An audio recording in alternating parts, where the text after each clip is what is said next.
Welcome to another post-game interview edition of Talking Hoosier Baseball. Today is Saturday, March 19th, 2022. Earlier today, Indiana University dropped the second game in the Xavier series, 12-10. The media did catch up with Coach Mercer following the game. Coach, things weren't looking very good pretty early on, but everybody kind of scratched back and made a little bit of a game there at the end. How do you keep your team invested in fighting still when things aren't looking pretty rough? Well, if you take one inning out of there where they scored 6 runs, you win the ball game, right? So I'm incredibly proud of the guys. It would have been very easy to be defeated, to not fight, to not compete, and that's why I believe in this team. I believe in this team because I watch that every day, and I know we're young, and I know we haven't pitched it great, and I know we've made some mistakes, but daggone it, we are talented and we're competitive and we fought like crazy. And we give ourselves a chance to win the ball game late in a situation where you didn't think that was possible. We tried to do some different things on the mound today. We've talked about trying to do some different things, break the game up a little bit differently.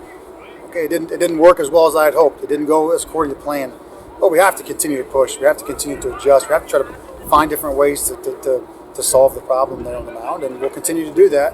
And obviously, when you have a four-game weekend, you're going to have to rely on some different guys to get out there and compete.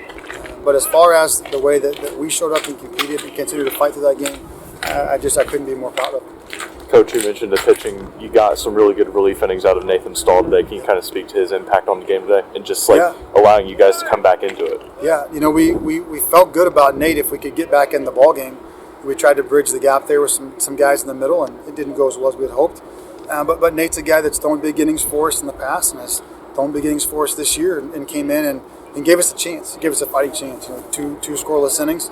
He comes in with the guy on first base, and their offense has done a good job. They're old and super well coached, and they're going to make you compete. And Nate did a great job executing a bunch of pitches, and we'll have to rely on him more as we go. But unless we get other guys out there and try to find some more depth, maybe the next Nate Stahl is in the pen somewhere, and we just got to get him on the field and find that out certainly before conference play starts. In some ways, I would say the pitching is kind of a mix between strikeouts and then hard contact. Is there any discussion about how you generate weak contact? Yeah, that's actually a topic of discussion quite often. The profile of some of the guys that we've had in the past has been more of the sinker changeup profile guy, and we don't have as many of that profile currently speaking. We're continuing to develop those guys and work with those guys, but we do have more, strikeout stuff. Not necessarily always pitching to the strikeout, but we do have. You're exactly right. Where it is like we get to 0-2 and 1-2 often, and then the ability to put guys away because they've seen so many pitches along the way. Where it's like every at bat you see 4 or 5 pitches, and now the second time to the lineup, it's really like your third time to the lineup. And so we're working on those things to be able to try to induce more weak contact early if we can, and we've got to be able to diversify that because we have really good defense and we play good defense, and so how do we utilize that in a better way? Take one more. Coach, looking at the offense, obviously 10 runs usually wins you a lot of ball games. What can you kind of from a positive aspect of that? What can you take from this performance and carry into the rest of the games this weekend and the rest of the season? Well, their starter was terrific. I mean, he gave us fits. 2 different fastballs. He landed 2 off-speed pitches. He worked in and out, up, and he did a really good job. I think the thing I take from it is the ability for us to still go be competitive. Every now and then you're going to face a starter that just has it together. It's a windy day, sinker, 2-seam guy that can really spin it. Like he did a great job. But for us to continue to go, even after that, I think bodes well for the rest of the season and obviously for the rest of this weekend.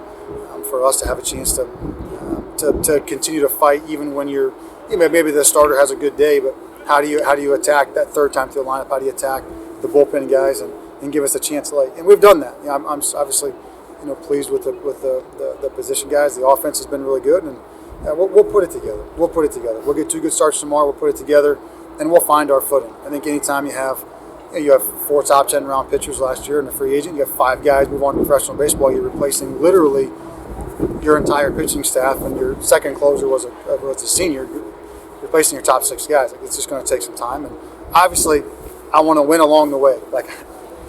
I like to win as much as the next guy does, but we also have to work through the process of it. And as frustrating as that is for everybody, me included, we just don't have another option. You have to go. There's no one coming from the bathroom stall with a cape on to come fix it. We have to work within, and we have the guys to do it.